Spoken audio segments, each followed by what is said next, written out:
I'm glad I'm talking to you today, 2 days before your medical school interview, because I want you to disconnect those things.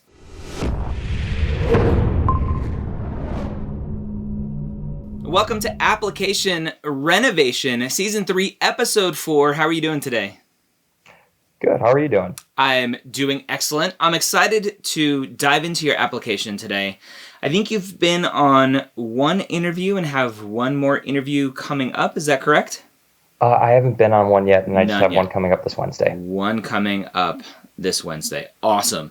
So hopefully we're going to record this, and we're not going to need it, but I'm excited to dive through your application because I think there are lots of good learning points for you in case you need to apply again in the future, and for those who are going to watch. So thank you for coming on, being vulnerable, sharing your application. This is the epitome of collaboration, not competition. Let's talk about where you think your weakness lies. I want to dive in. You mentioned when you applied that you thought your CARS score was a little low. Any other weaknesses in your application that you can think about? I definitely think clinical exposure, especially when at the time that I submitted this application, wasn't quite there yet. I think it kind of manifested a little bit in my personal statement as well. Not having quite as much maybe clinical exposure in like a clinical role.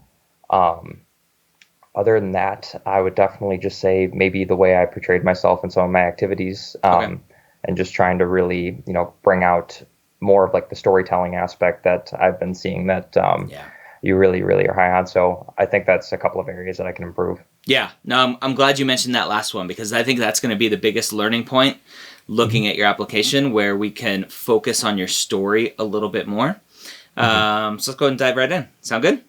Awesome. Yeah, let's do it. All right. So I have your application here in front of me, and you can see it now as well. Applied June 15th, which looks great. Still that month turnaround. I don't know what takes MCAT so long, but that's all right. So nothing kind of stands out in terms of demographic area.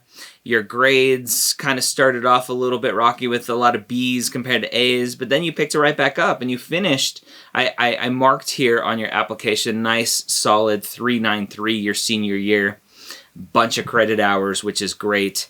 And what a lot of students would think is not a good GPA, but a 3.56 solid GPA with that good upward trend, I think is huge. So you can see from freshman year all the way on, it continued to go up and up and up, which is awesome.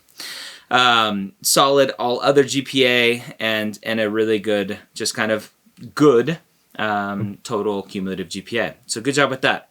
Thank you. I circled your CARS score in here because you had mentioned that you thought it was a little bit low. 124, it's below the quote unquote average, right, of 125, but not horrible. Great overall score at 512. Your MCAT score, to me, not a concern at all. Okay, awesome. All right, so that's the good stuff. Now let's get to some stuff that we can work on to improve. Awesome. This first one here. Honors, awards, recognitions, experience description, Dean's List ×2, GPA greater than 3.66, right? No explanation, no little story about how proud you are of earning Dean's List, how much you had to work to get Dean's List, what that meant to you, etc. So a good opportunity to improve that description there, to just tell your story a little bit more. Right, remember the activity section is a lot more about flushing out who you are and not necessarily just chronicling the things that you've done, which is where on these application renovation series, a lot of students fail to get to that storytelling aspect. Okay.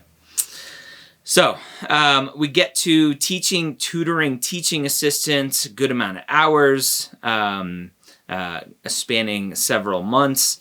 And I listed here for your experience description, just a basic job description, right? At a tutor, I was a subject tutor. I tutored college athletes. I was responsible for this by working with individually. I helped them shape their study habits. I encourage students to develop proven study skills, right? This is what a tutor does. Right. So basic job description doesn't highlight who you are what you've done in this journey. Okay? Most meaningful. We get to the most meaningful. And you get into a story, which is great, right? I have stories here. Woohoo! So you have one of my students failed her first chemistry test. I like names. Names are more memorable than just one of my students, right? Okay. Give the student a pseudonym. Put it in quotes the first time you use it, just to make it a little bit more memorable.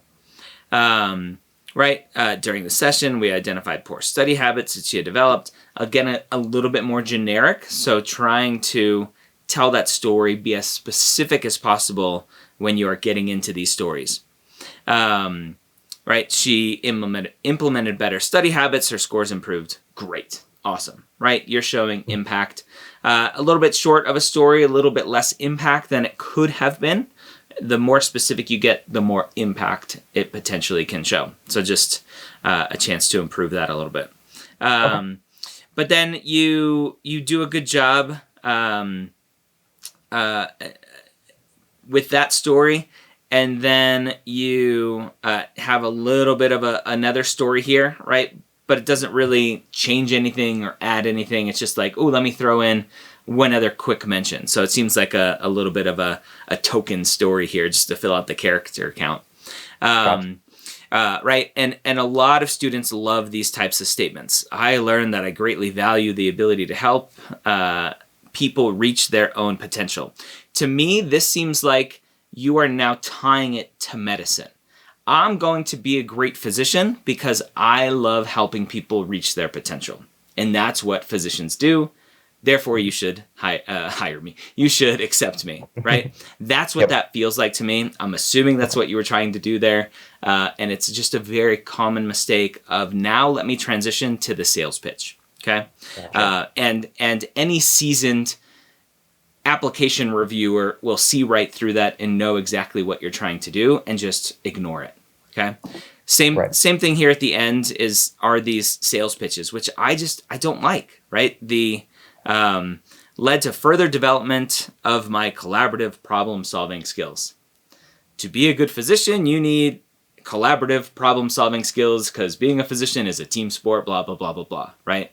The sales pitch of taking every opportunity to show why your experiences have led to you being a good physician, what you think will be a good physician. And just a common mistake that is deviating from having that conversation with me in your application to shoving it down my throat, okay? So just, again, very, very common mistakes that I love talking about because as I do more of these, students start to see, wow, that is very generic. That is cliche to say, oh, I'm collaborative. Or versus if you told your story, that's not cliche. That's just showing your impact and showing who you are. Okay? Right. Awesome. All right. So again, same thing, your hobbies.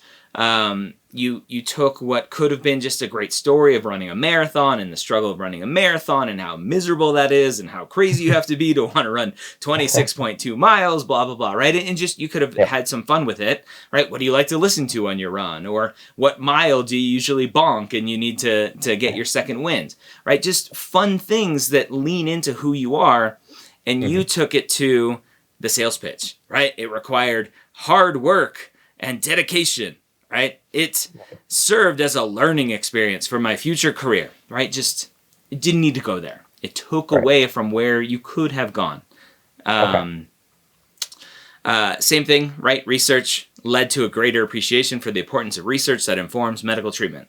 Did you really need to tell me that research is important for medical treatment? It's kind of a generic statement. You're like, I'm going to prove to them that I know research is important. Therefore, they're going to want to accept me, right? So all of these just kind of generic things that you brought up. So again, same thing, teaching, tutoring, a basic job description of what that looks like. And then we finally get to some medical and clinical experience where you're this research fellow. It was only 3 months. Talk about the lack of clinical experience in your application and where you were struggling there. Yeah, so with this is like basically what I've roped in as my clinical experience was this fellowship because it was a really interesting opportunity. So essentially what it was is I worked in the pediatric oncology department for the summer, and I would spend my time flip or kind of switching between shadowing and conducting my own research like with patients. It was all clinical research based. So I would go in and I would survey patients like on my own. Usually it was with their parents, and the kids were also in the room if they chose to still be. And it kind of gave me the exposure of kind of, that intro of how to create a like relationship with other patients. That pretty much was the bread and butter of my clinical experience to that point, which is not a whole lot. Yeah. It also gave me, which I didn't put in my application, but I actually sent in some update letters to schools about 70 hours of shadowing or so of different specialties, Yeah. which I was, I'm kicking myself now that I didn't even list that. Wasn't because in I'm your like, application. Yeah. Yeah. so I basically, as soon as I figured out that that's something that was supposed to be, in that activity section, I Yeah. started sending it out to schools about a month ago or so. Yeah. Um, Okay. but yeah, that was what I was, that's pretty much what I knew going in was probably going to be kind of a weak point in the struggle for me. Okay. Why did you not attempt to get some more? I know obviously with the pandemic in 2020 and now into 2021, that's an issue, but this ended August of 2018. So there was still another year and a half plus of potential time to get clinical experience. Why did you not try to get anything then? So I was actually functioning on almost like a false pretense that research experience trumps clinical experience, Yeah. and like from just advisors, bad advice, and not school advisors, just Yeah. advisors of like friends and whatnot. Yeah. So for me, I'm like, I need research. So I applied to a Yeah. research internship Okay. the following summer instead of going more for a clinical position that I could work like while I was still in school. Got it. So in my mind, that's what I was trying to pinpoint rather than focusing on that clinical experience that was so much more important. Yeah, and there's some misinterpretation of some of the data that the AAMC puts out. The AAMC puts out information based on students who've been accepted and matriculate into medical school, and it seems like research is more important because more students supposedly have research experience than clinical experience. I don't know how that is. I don't know where that data is coming from, but I don't buy it because that clinical experience is so important to really formulate who you are, why you're on this path. All right, good to know. The description here, right? You have this most meaningful experience, which is a great opportunity to show why this experience was so impactful for you. And it seems like the majority of this experience was about the physician you were shadowing during this time as a research fellow. So it went from here's why it was most meaningful to me to here's a story about this doc I was shadowing. And then let me take away some things that show you why I'm prepared to be a physician, again, which is, in my mind, a distraction over who you are as a person, as a student. Right? You talked about I learned that strong research comprehension can positively influence medical care, right? Which is, again, going back to the same takeaway that you had up here, the importance of research informing medical treatment. So it's like, ooh, double. I'm just going to ram it home so they know. Put it down the throat. Yep. Right? And again, when you come in with potential false pretenses of research is really, really, really important, I'm going to show them that I really, really understand the importance of research, then the application gets sidetracked. All right? That makes sense. Right? Again, inspired me to further refine my research skills, blah, blah, blah. Right? So again, it makes sense now understanding where your presumptions were as to why your application was shaped in the way that it was. Ronald McDonald House, amazing opportunity for students. A great opportunity here to talk about a story. All right, give me one story of a specific family interaction that would have been impactful. And then we move on here to the question here that I had. This vice president of risk management was a very interesting story that I don't know what the goal of this story was. I don't know if you were trying to highlight, let me show a medical emergency to show that like I'm calm and cool under pressure in a medical emergency and I make the right decisions. I avoid peer pressure because my kind of co-fraternity members were telling me to do something else. I don't know what the goal of the story was, other than, again, kind of the sales pitch of, let me show you my leadership abilities. I do a great job circling things when I cross right through them. Right, so the leadership there is again another sales pitch to just say, hey, look, I make good decisions. This question here, right, it taught me that I am able to prioritize and make decisions under high levels of stress. Again, the sales pitch. I know that as a physician, you have to make decisions under lots of stress. I'm going to tell you that I can do that. Therefore, you should accept me. Right. So a lot of these connections that students make. The question mark that I have here is for this statement. My experiences in the organization reaffirmed my decision to pursue medicine as a career. How did being the vice president of risk management connect to you saying, I want to be a doctor? Yeah, for sure. The thing is, when I was the vice president of risk management, I basically led a subcommittee of a team of people, and we went through and we basically made sure that like certain protocols were taken throughout the house at, any sort of like event, whether it be a philanthropy or even like a group of people getting together, that it was basically taken out in a safe way. Yeah. In that role, it gave me the experience to actually work with these team members and almost like, I don't know how to say this, but basically delegate responsibility and kind of learn about my leadership style and how I can, help a group of people move toward the same goal and same direction. Got it. How is that tied to medicine in any way?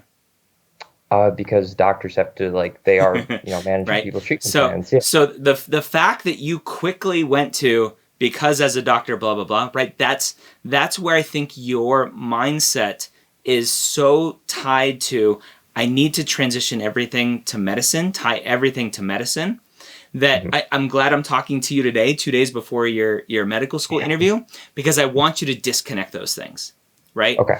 You being this vice president of risk management has nothing to do with medicine. Okay. In my mind, right, as a physician, there's no correlation to you being a good physician and your job in risk management. Now, obviously, we learn things in everything that we do in life that we can carry forward. There's no doubt about that. But to say it reaffirms your decision to enter medicine doesn't make any sense.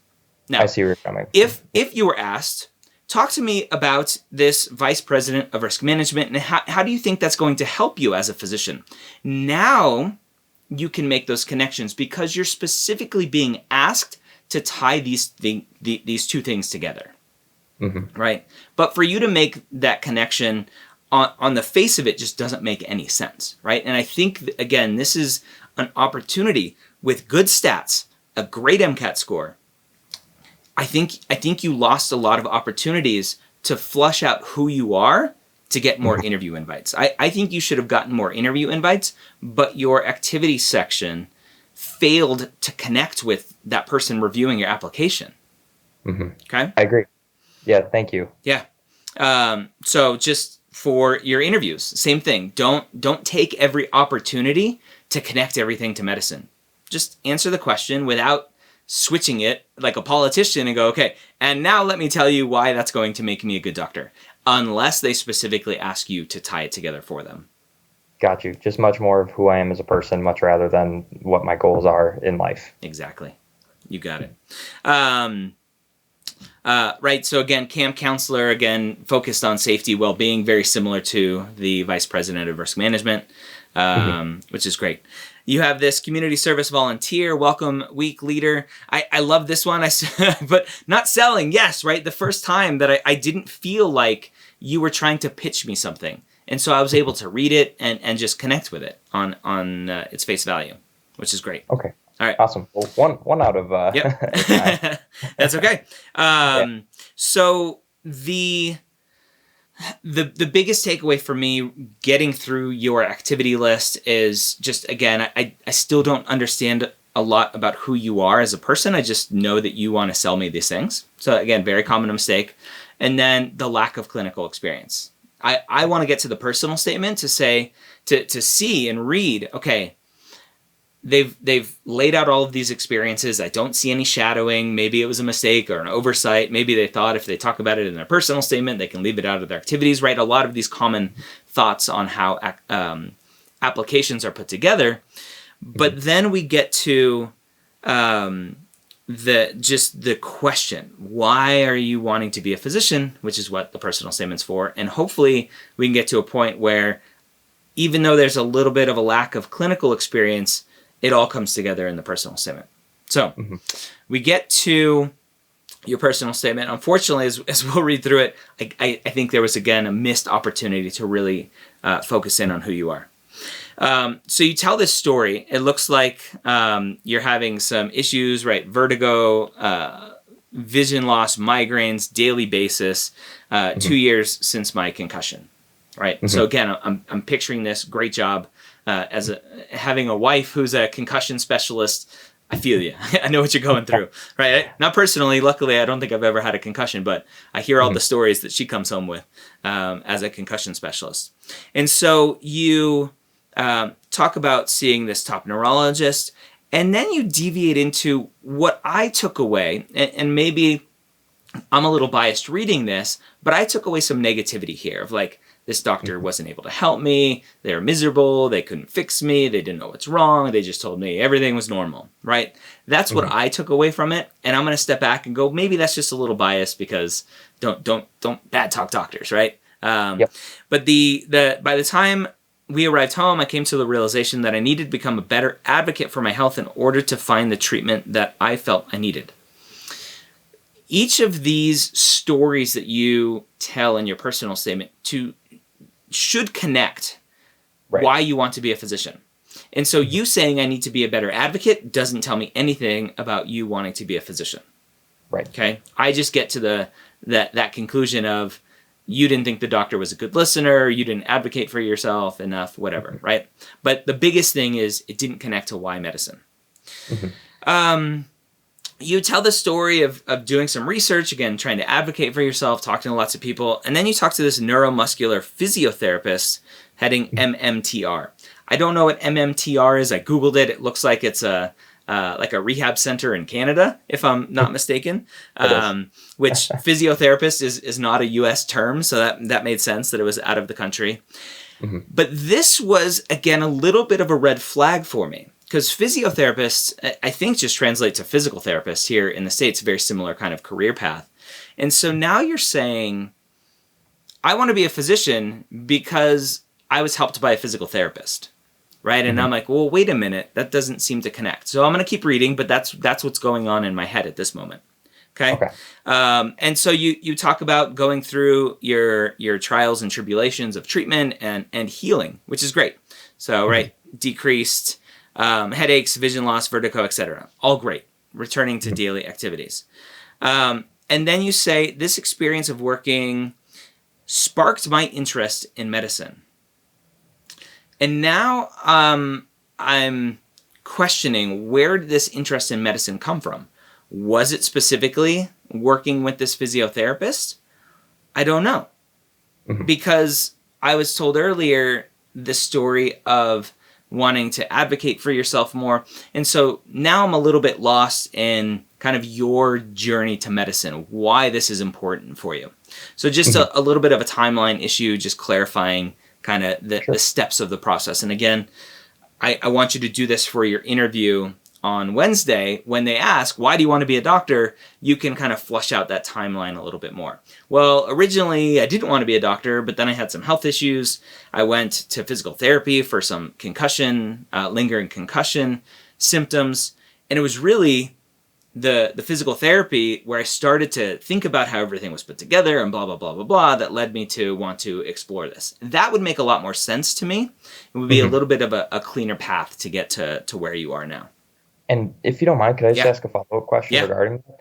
So in that intro, when I'm explaining that kind of timeline there, can I also then move into after, I go through and I explain this is basically why my interest was sparked, like the seed, like that I've heard you talk about, where it's like that's your first initial intro. Can I then move into like 3 pillars of what I would consider like my callings to them now of like what I think medicine? No, I wouldn't. That's not, again, you're focused on my job in my application is to prove that I know what medicine is. And I'm going to show you the pillars of medicine that I'm called to, that I think medicine is built on. And then I'm going to show you how I relate to each of these pillars, right? That's the sales pitch. Okay. Mm-hmm. I don't need you as an applicant to explain what you think medicine is. I don't need you to explain kind of how you relate to all of the characteristics and traits of what a good physician is. I just need to tell you, I need you to tell me your story. And your story is concussion from whatever to healing to interests, and then show me some activities that have solidified that in your mind. Okay. Got Definitely. it? Yep.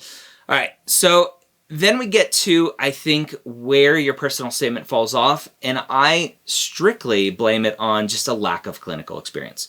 And this is where I just find lack of clinical experience hinders a student's ability to write a very strong personal statement, because it's the clinical experience that really supports why you want to be a physician, in my mind. And so you talked about research, right? Again, going back to your earlier comment of research being important, I definitely understand now why you focus so much on research. So again, just I think in my mind, talking about research in an application, especially when there's really no direct tie to why medicine, just research is important and I'm good at research now, just weakens the personal statement. Okay. So this next paragraph of getting research just to me doesn't work in a personal statement. And then you have shadowing, right? I began to shadow physicians in different subspecialties, and you can see here I put a big question mark because I'm like, where was shadowing in the activity list? I didn't see it. So again, did you forget to leave it out? Did you think because it was in the personal statement, it didn't need to go on the activity list? Lots of reasons I've heard of why students don't put it in the activity list. It sounds like you realized at some point you're like, oh crap, let me send some updates, which is great. Yeah.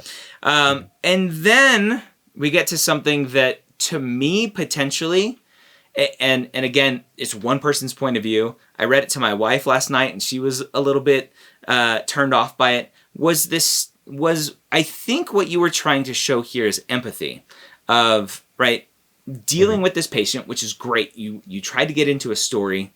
You say, when she finished explaining her symptoms, the physician left the room to retrieve an eye tracking device. After a moment of silence, I leaned in and quietly said, "It's terrifying, isn't it?"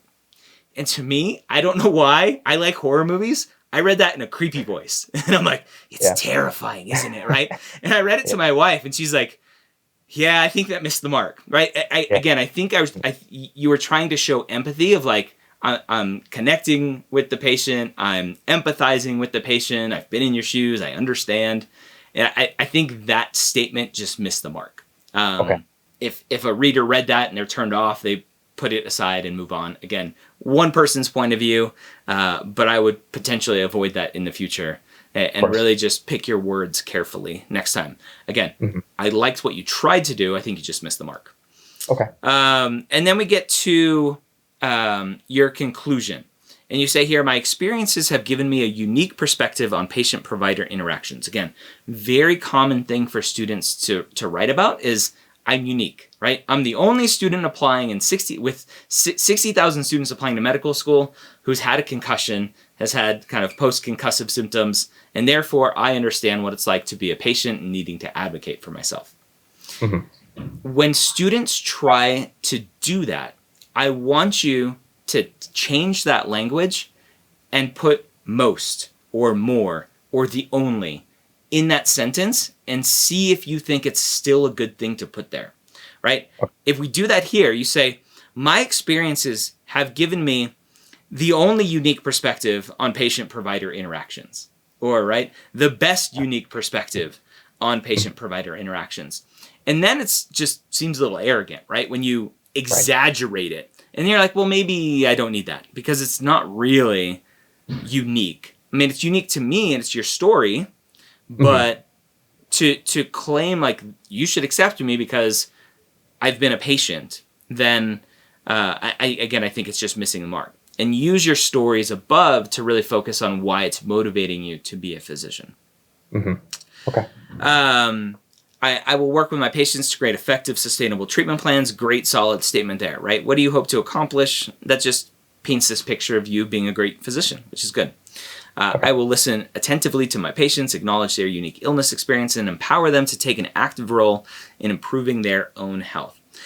Again, I think it's a great statement. I tie that together with your point earlier about needing to advocate for yourself and the Chicago neurologist who didn't treat you well or diagnose you properly or whatever it is. And I took that as a little bit of a jab to the current establishment of like, no doctors do that now. So again, just a little bit of a word thing for me as I read it.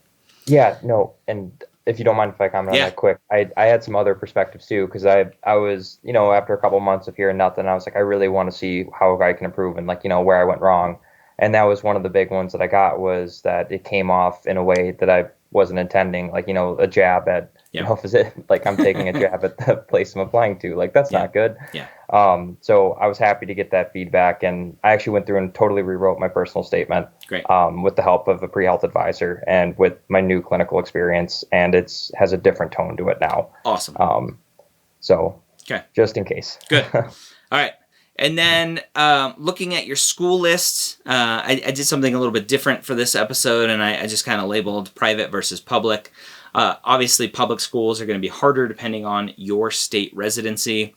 So you have lots of public schools in various states here, right? You have Virginia, Michigan, Vermont, Illinois, Central Florida, Illinois again, Minnesota, South Dakota, Wisconsin. So lots of public schools. Some are kind of aggregated in and around the Midwest, but some variation there. So again, the school list was decent, right? Lots of private schools that don't really care about state residency, some potential question marks of maybe you have ties to the school, but I think a good mix overall depending on where your actual state residency is and what ties you have to the state. How did you go about your school list? So I wasn't able to take my MCAT until June of 2020 because I was originally supposed to take it in March and COVID pushed it back. Yep. So as soon as I kind of knew what my score was, I went through MCAR and I just tried to match up with the values and then also the scores, which I know, obviously, I've been listening to a lot of your podcasts of the last 2 months, and I know that it's much better to actually look at the school and what they value aside from, what their GPA is, what their MCAT is. So this was kind of my list of, right within that range of my GPA and MCAT. Yeah.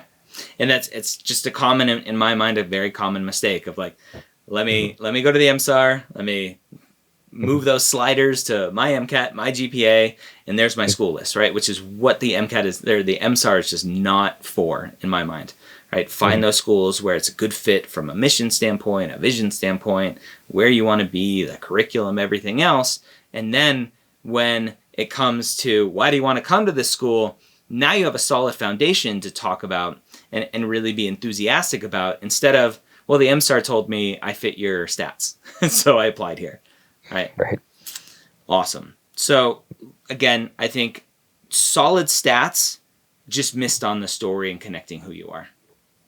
Awesome. Yeah. And honestly, I really appreciate you taking the time to go through and, breaking some of these things down, because I'm a first generation wanting to go through into medicine within my family. So my guidance was mainly through just listening to other people who already matriculated, and, that's about it. So it's really great to have some guidance and some feedback on how to really approach this application, because it's a science. It's tough. It is. But I'm glad this was helpful for you. Good luck on your interview on Wednesday. And again, thanks for coming on and being vulnerable and sharing your story. Yeah, absolutely. Thanks so much for having me. And I'm just hopeful that this helps other people in my same spot. You got it.